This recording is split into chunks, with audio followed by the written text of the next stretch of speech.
Hello. Hello. I'm good. How are you?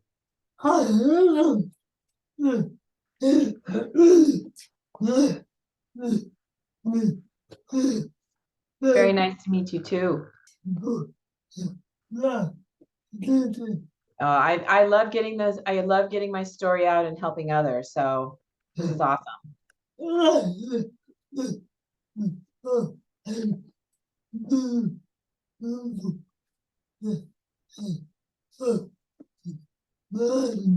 You can see the picture behind me.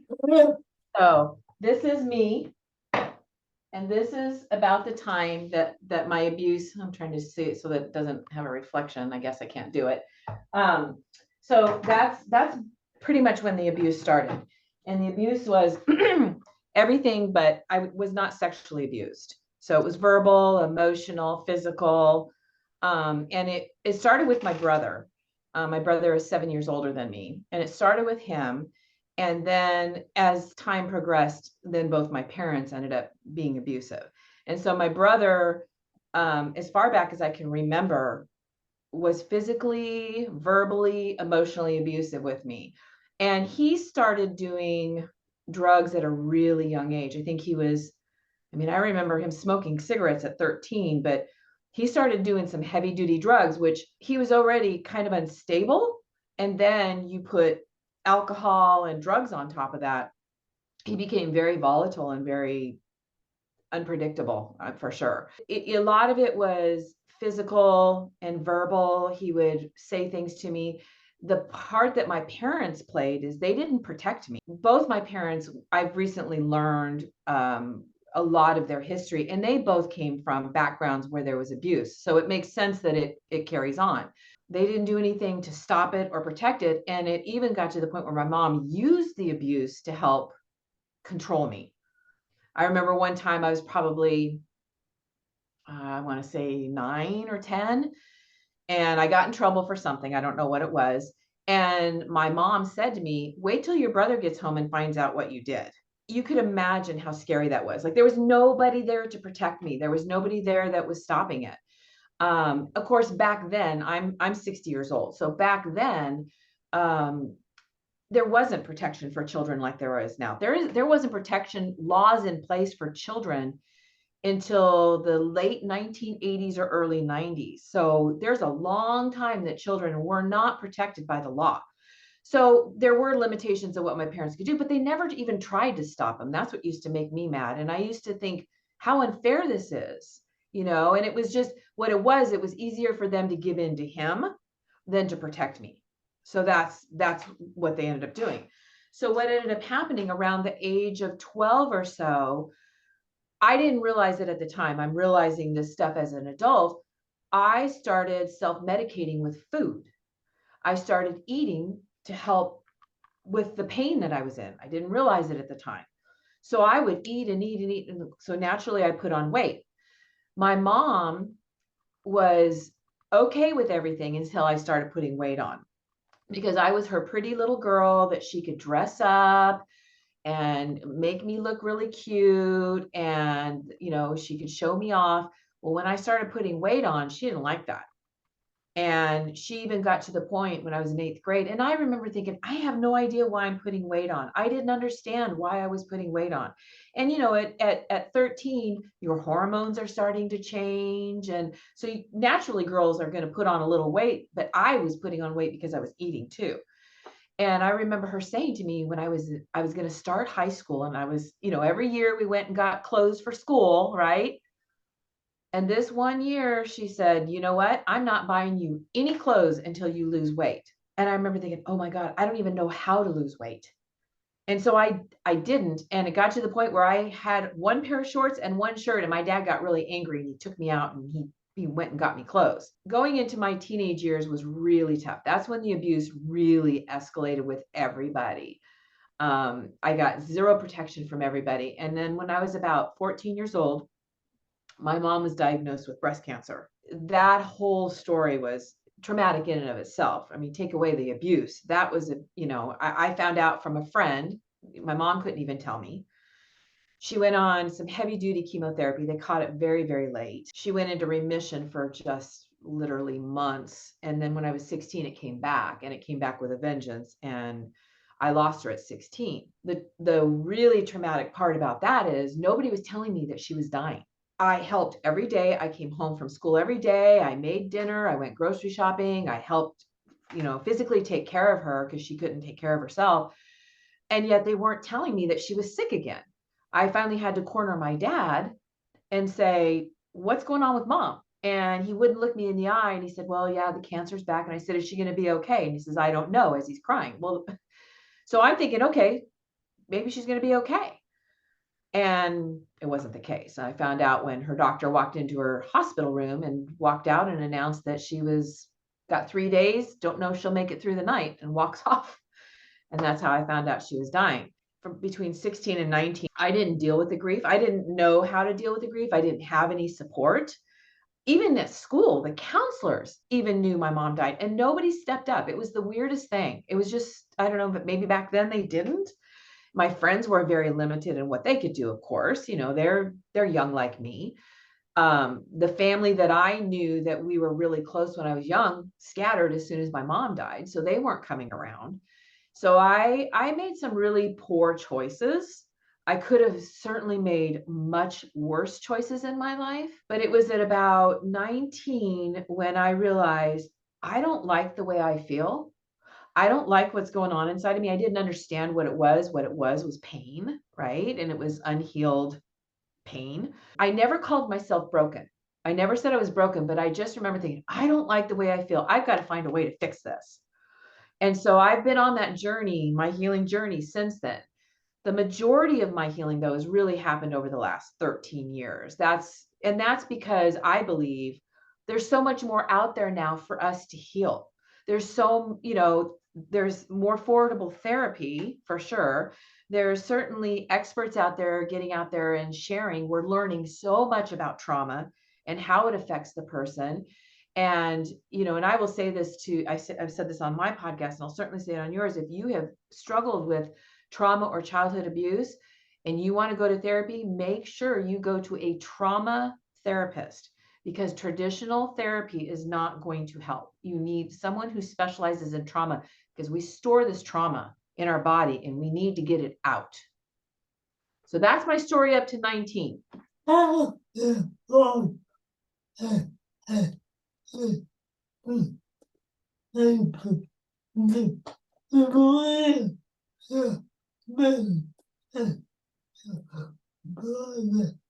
Great question. Yes. I mean, I've definitely forgiven my brother. I worked through that a long time ago, and it was really powerful because I can tell the stories of my childhood with him, and it doesn't have an effect on me. I almost it almost feels like I'm telling someone else's story because it doesn't have that effect on me anymore. My parents, I'm still working through. My mom, for the most part, it seems like over the last couple of years, I'm getting a different view of my father than I did before. Before, he was, of the three of them, he was the least abusive, right? So he was the one that I gravitated towards and felt the safest with, because he didn't physically abuse me. He didn't verbally abuse me. It was, he abandoned me is what he did, but I didn't realize it at the time. So over the last couple of years, I've kind of pulled away that veil of, oh, I'm my daddy's girl, and realizing, yes, I was my daddy's girl. My daddy loved me, but my daddy didn't protect me. And so I've gone through a whole round of anger about that and working through that. And I've definitely come a long way. I definitely understand why he did what he did, but I'm still working through the forgiveness on him. So that's a great question, because a lot of people misinterpret forgiveness. I understand forgiveness as it doesn't excuse what you did. It doesn't make what you did okay at all. But what it does is it frees me up so that I don't carry that anger, which then can turn into resentment and bitterness. I don't want that in my body. So for me, that's why it was really important that I work through this forgiveness.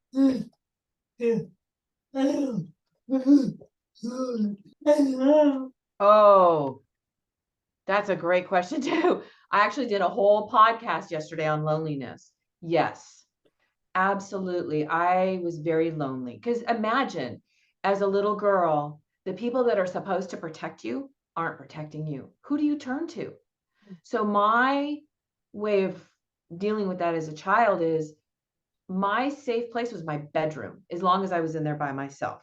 I could go in, I could shut the door, I could talk to myself and keep myself company. I played music, I played school. I had a little, I pretended like I had a little classroom. So I was very lonely. And, it's interesting you asked that question because, like I said, I just did a podcast on that. And for many years, I was lonely because I also had a belief system. Because one of the things my brother told me that I believed was that nobody liked me. So imagine how lonely that would be, right? Yeah. So I would carry that loneliness and I would be lonely in a crowd. I was lonely in my marriage. It was very lonely. Now, when did that switch? I can't tell you. What I can tell you though is I'm no longer lonely. I actually enjoy my company. I enjoy being with my family and friends, but I also enjoy my alone time. And what it took to get to the point where I wasn't lonely anymore was I needed to build a relationship with myself because my loneliness, I was trying to get away from me. I was trying to get away from the pain and all the stuff that was in me. Once I turned to myself and started facing that and started healing and building a relationship with myself, the loneliness went away. Well,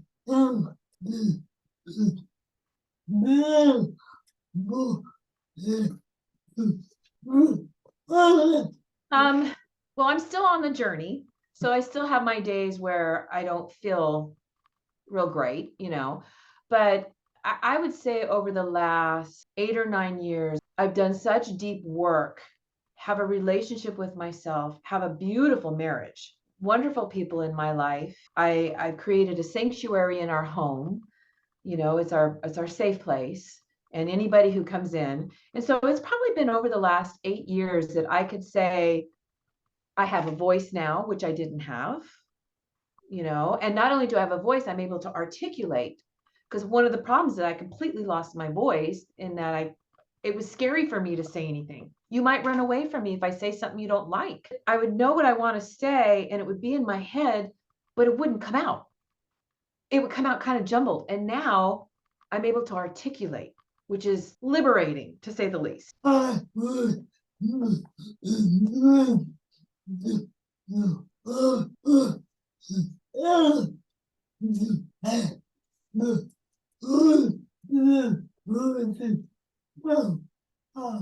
I'm glad you asked that question because it took me a long time to even realize it. And how I realized it was a good friend was kind of giving me clues. She didn't realize it was going on, but it was with my current husband.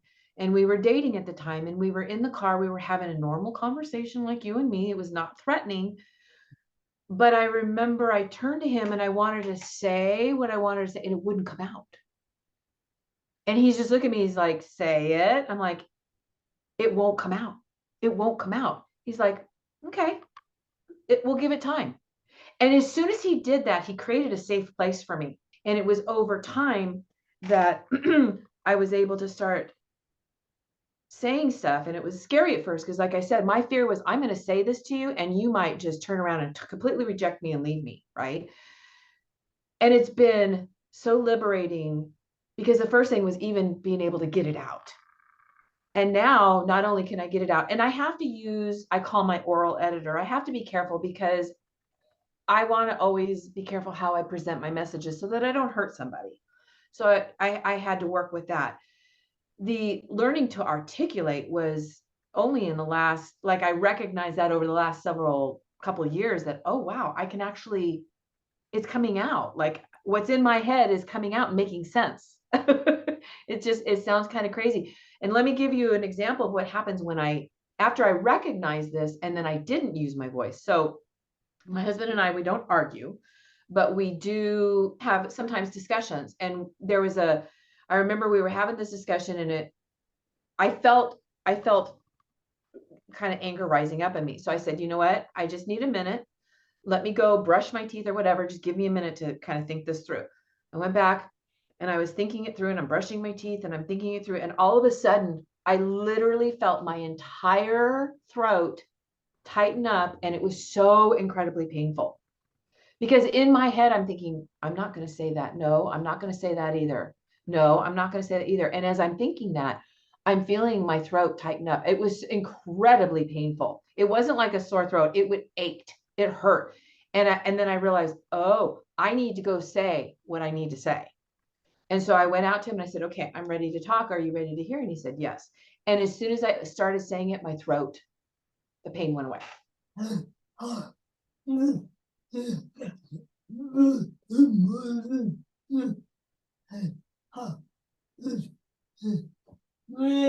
I put the whole puzzle piece together. And so I felt relieved.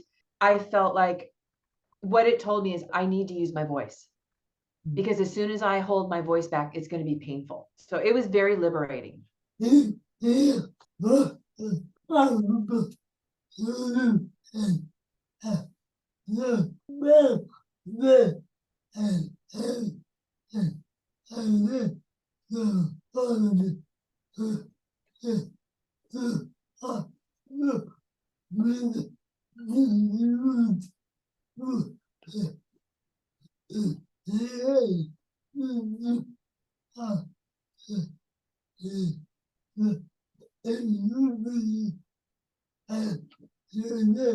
That's a great question, because, as a child, you don't understand what's going on, right? I did have enough that by the time I was 16 or 17, I did realize that I was being abused, because I even went through the conversation with myself about not having children, because I was so afraid of passing on that abuse. Excuse me. And so I was concerned, and boy, that was heartbreaking, because I at one moment I did think I should not have children because I'm just going to carry this abuse on. I decided, no, I am going to have a child. I'm just going to be on top of things so that I don't carry the abuse on. And I was able to do that. But I definitely look at it now as an adult. I understand the dynamics of why it happened, right? My parents both came from abusive backgrounds. I think my brother has some form of mental illness. We are not in a relationship at all and haven't been for over 20 years. He's not allowed in my life because he's still abusive. I guess having that understanding, because I also had the belief system too that I was a mistake and I was here to be everybody's punching bag, right? And as an adult, and as I've gone through my healing, I look back and I'm like, no, it was these people's fault. It was their fault that I was being abused. And that's why I had to forgive them. And so I think that answers the question. But as a child, you're looking at it and it's not fair. I didn't have anybody to turn to. So all I kept saying is, it's not fair. It's not fair. And it's not. I really know how to use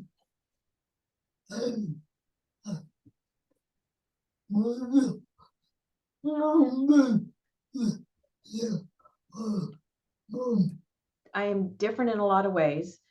What I also realized, though I did not abuse him, and I did not, I was very careful about that. He was in a very stressful family environment, and I was part of that. And that was his father and I. We were married for 25 years, and it was 25 years of arguing, not getting along.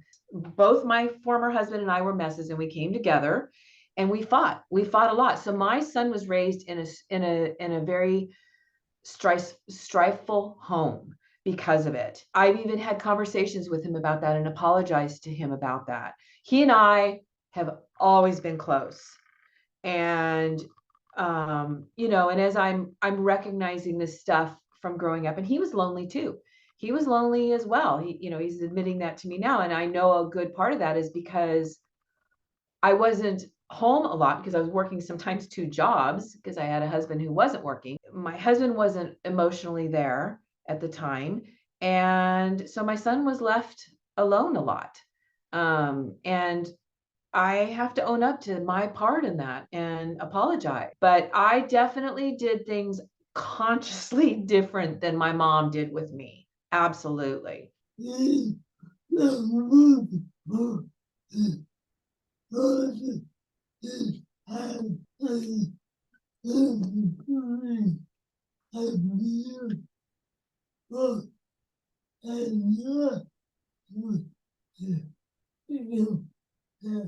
I would say get out of the situation, because if you can, because a lot of times people who have childhood abuse end up in abusive relationships later on in their adult life. And so, first of all, people have to recognize that they actually are being abused and get help. Whether it's a therapist, you have to find a safe place, and you need to focus on you. And the thing I want people to know, you weren't a mistake, you weren't an accident, you're not somebody's punching bag, you have value, there's a reason you are here. And what I'm doing with my life is what I'd love to see these other people do, is get out, get healing, and then help others.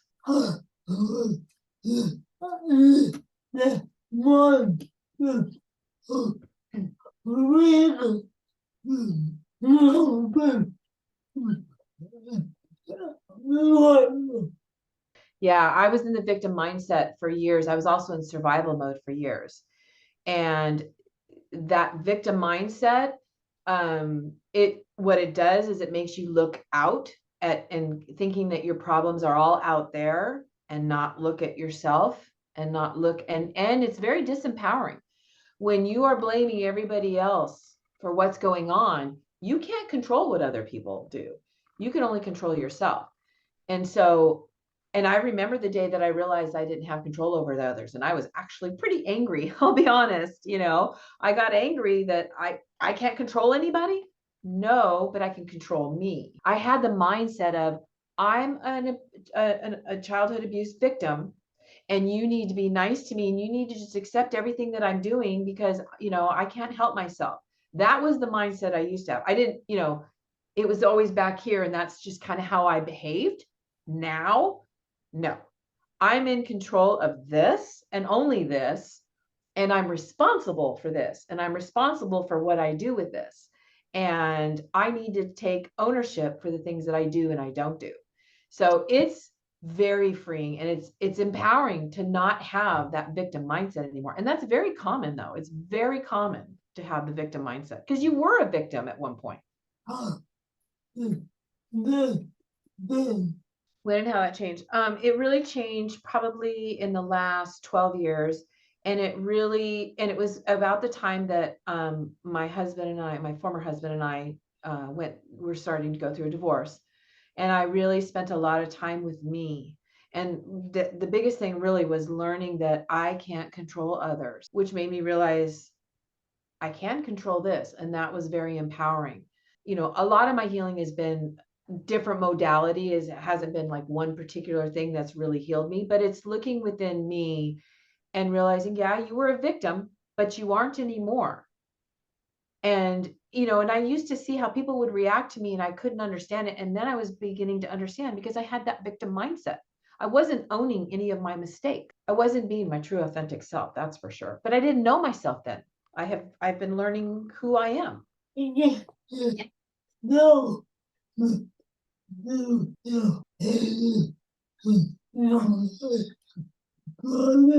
So much of it has been different modalities.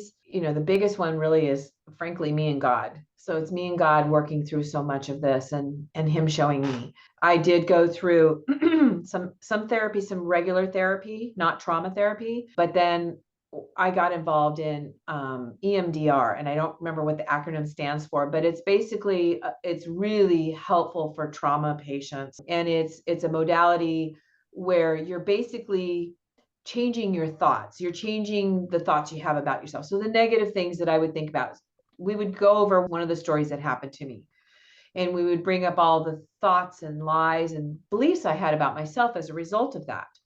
We would go through EMDR, which is an eye movement type of modality, and bring up all that pain, and then replace it. So we would replace it with a positive or the correct thought. And it's just a process. It's kind of almost like neuroplasticity, where you're just kind of changing the way that you're thinking about yourself. And one of the things, and I don't know if this is the traditional way that it works, but for me, what it did is it really helped me come and meet my little Lisa and help her. I came along as adult Lisa. This was huge. Stood beside her and let her have a voice to the abusers. And she got to say to them what she wanted to say as a little girl, but couldn't because she was in fear of getting hurt. And so that was hugely empowering. So I've worked with little Lisa. So Lisa up until her early teenage years. I'm now working with teenage Lisa because she had a different kind of abuse. She ended up having all three of them. It's kind of working through that. One of the things that I've done is I wrote a letter to her and I just validated her stories. As I'm writing the letter, the stories would come up, right? And I would remember those stories and I remember what I was thinking at the time, what I was feeling at the time. And I would acknowledge that with her. I would validate it. You're right. It wasn't fair when your brother, did that to you and it made you feel like that. And then you believe that. And so I just validating her and acknowledging what she's gone through. That's been a big one to help me. I did a workshop in the early 2000s. It's called the Childhood Abuse Healing Workshop. And that was done through the church that I was involved with at the time. So I began to get healing there. And that's where I really learned about not having a relationship with my brother anymore because he's still abusive and it's okay. I don't have to have a relationship with him. So that was the biggest thing I got out of that. 7 years later, I helped co-facilitate this same workshop for 8 years. And so I had the privilege and honor of helping other women begin their healing. But of course, you're going to start going through your own stuff too, right? So every time a workshop would come up, something would come up in me that I would work through. So you can see that there's all these different modalities that helped me. And I think the biggest, and this is not anything against my former husband at all, because I don't blame him. We came together and it wasn't good, but actually getting out of that relationship was probably the best thing, probably for both of us, frankly, because that's where I really had the freedom to really look at me and heal. I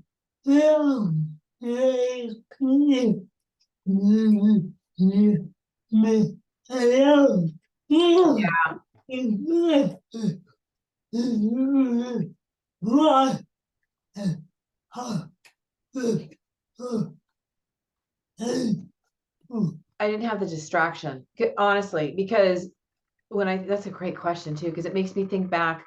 I was so focused on my husband getting his act together. That was kind of my focus. And when you have something else to focus on, you don't deal with yourself. I kept myself really busy. And I talk about one of my podcasts, I carried 2 jobs for a while and it was for a couple of reasons. One, it was because we needed the money. And two, it kept me from looking at myself.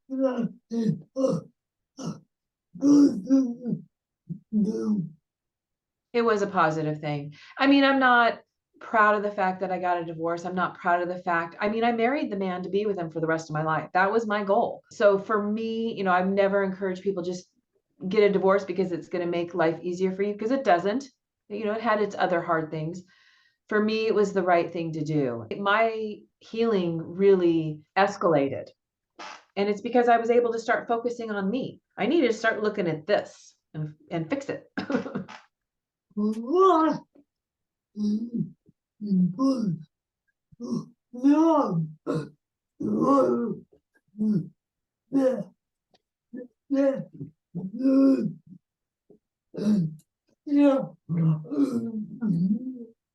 There's a few things. One of them is it's important for us to share our stories so we can connect.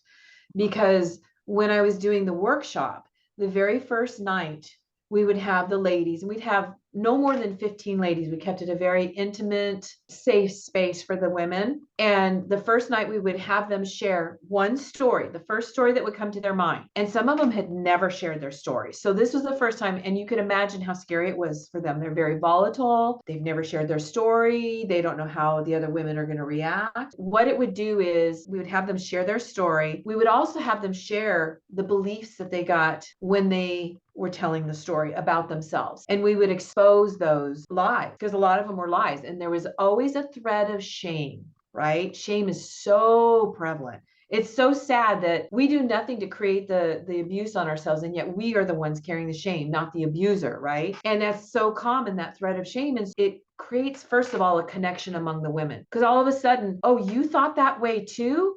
Oh, I'm not the only one that thought like that. I'm not the only one that did that and went through that. So there's a connection. They're not alone anymore. It sounds kind of crazy, but it disempowers that story. It doesn't, because when we hold these stories and thoughts in our head, it has a lot of power. And that's why the voice is so important. Because when you speak this stuff out, or if you write it or type it, it has no more power on you. All of a sudden, as you're saying it, you can even hear, that's not as bad as it sounded in my head. The blessing about me doing this podcast, I cannot tell you how many people are reaching out because they want to help others. It does help you.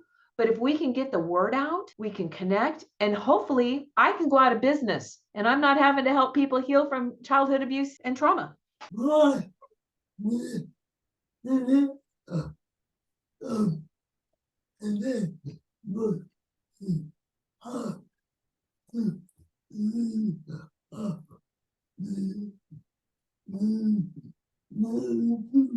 God, that's a good question. And that's a question I have a lot too. I don't understand. I think it's for their own purposes. Like, for instance, I'll give you an example.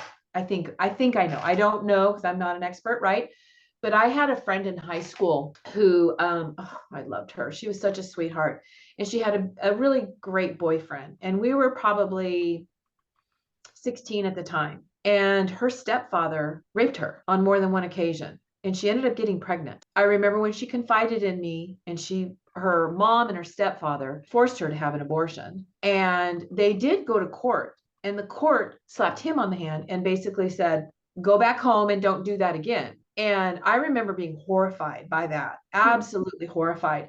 And the mom stayed with the stepdad. To this day, there's still anger in me over that because it took her life in a different direction. I think they don't want to believe it because it's going to change their life circumstances. So what if that stepfather was the breadwinner of the family and all of a sudden she's got to divorce him now because he raped her daughter? How is she going to support herself? It's so hard to believe that we could hurt children this way.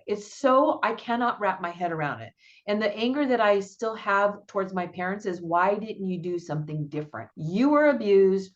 Why didn't you do something different? And I don't have an answer to that. I consciously made an effort to do things different. So I don't understand why parents don't believe. I think we need to absolutely believe them until it's proven otherwise.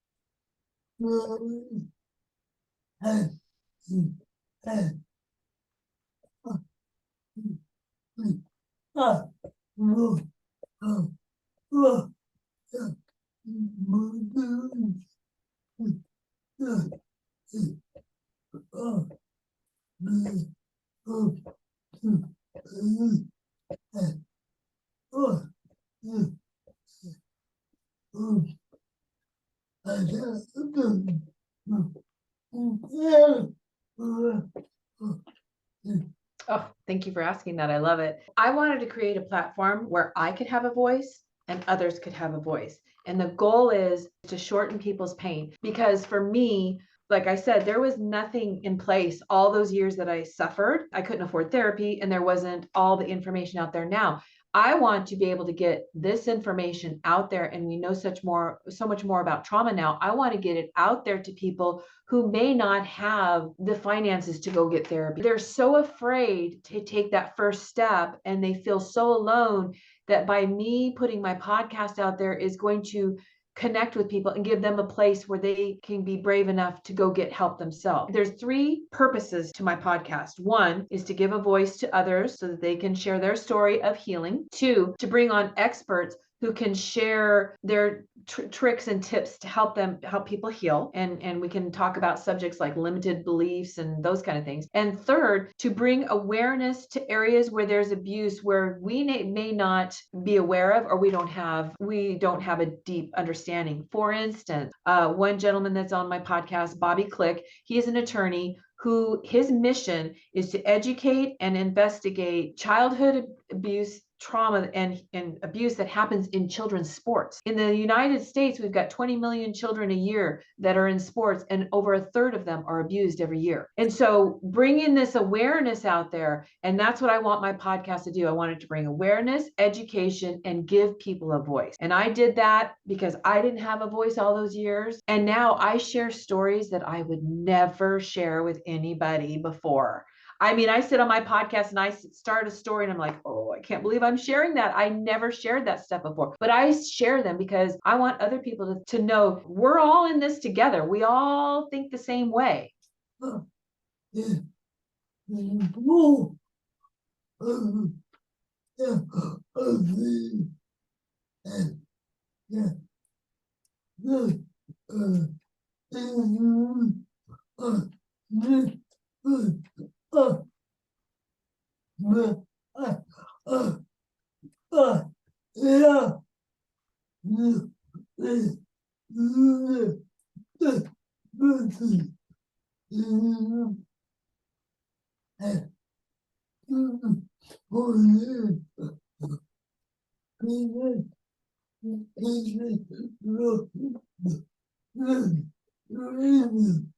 It's to connect people.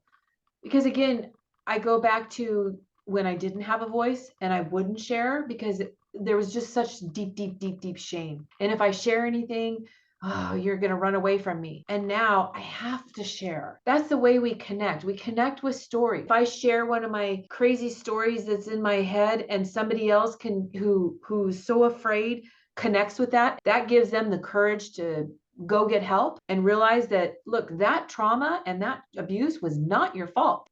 That's what it's for.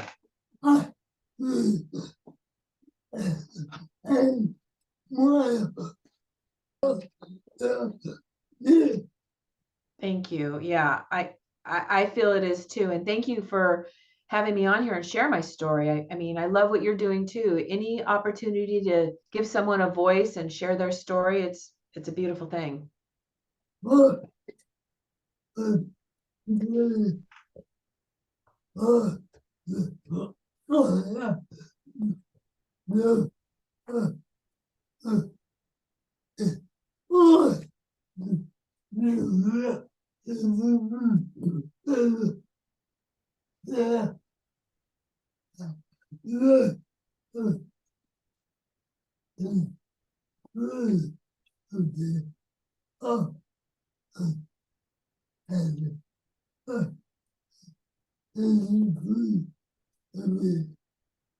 Well, if you're a child and you feel you're being abused, you need to find a safe place and go tell someone.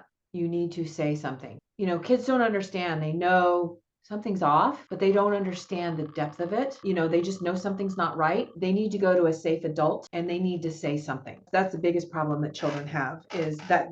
And then or the ones that do say something and then people don't believe them. And as adults, I want to tell you, you don't need to live with this pain, that there is absolutely a new life for you. My life is very different than I ever imagined. I remember back in the day thinking, oh, my life is never going to be like that. And I would love for it to be like that. And the way that I imagined my life, it's better than that. It's taken a lot of work. It's not something that you wake up one morning and all of a sudden all the pain is gone. It takes work, but it is so worth it. If you have fear of stepping out and getting help, do it for yourself, but get help, because you do not need to live in that pain.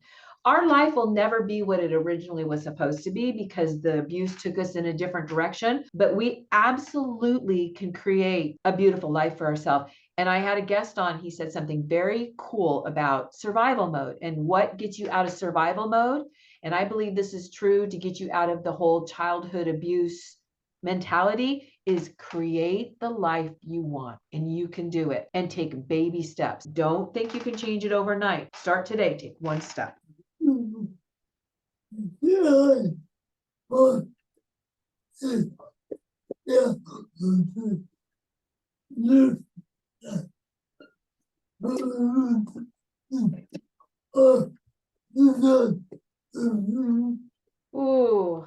I don't want to use bad words. The truth is hurting people hurt people. So the perpetrators are hurting people. Yes, there's that, but they need to get help. And I don't know. And again, I'm not an expert. I don't know if, especially when it comes to sex abuse, if the perpetrators ever completely can be a safe place. I say no, and I probably will get in trouble for saying that, but I would say get some help because they are hurting people. They're doing what they're doing because it was done to them. It doesn't make it okay to carry it on, but that's the truth in it. And that kind of takes that sting away from us survivors that, it was our fault because it wasn't, but they need to get some professional help. And yeah, that's all I can say about that.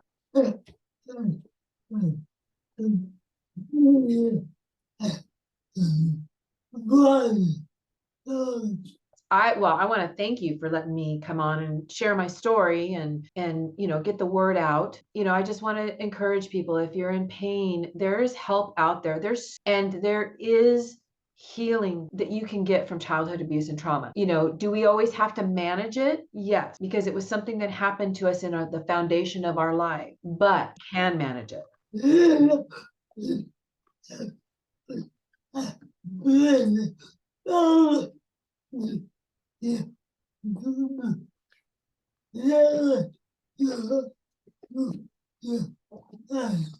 Thank you. Thank you.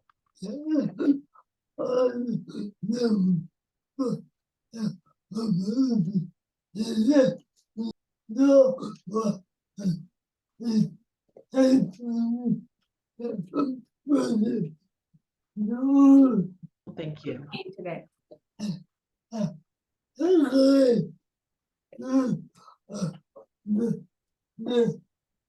You too. Thank you for everything you're doing and keep doing what you're doing. Thank you so much. You have a blessed day. Bye-bye.